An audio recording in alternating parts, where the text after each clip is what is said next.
అందరికీ నమస్తే అండి. ముఖ్యంగా మనము హైదరాబాద్లోని గన్ పార్క్ దగ్గర అమరవీరుల స్తూపం దగ్గర ఉన్నాం. అమరవీరుల స్తూపం దగ్గరికి ఈరోజు రావడానికి ముఖ్య కారణం తెలంగాణ రాష్ట్రం గురించి 1200 మంది విద్యార్థుల ఆత్మ బలిదాన వల్ల తల్లి సోనియమ్మ తెలంగాణ రాష్ట్రం ఇచ్చిందని మన అందరికీ తెలిసిన విషయమే.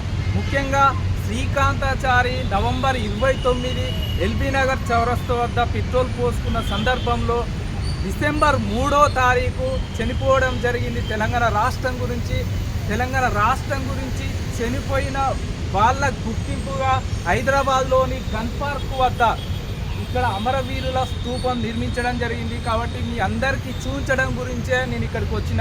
కాబట్టి అమరవీరుల స్తూపం గుర్తింపుగా ఇక్కడ నిర్మించడం జరిగింది. కాబట్టి మీ అందరికీ ఈ వీడియో నచ్చినట్టయితే లైక్ చేయండి, షేర్ చేయండి, సబ్స్క్రైబ్ చేయండి.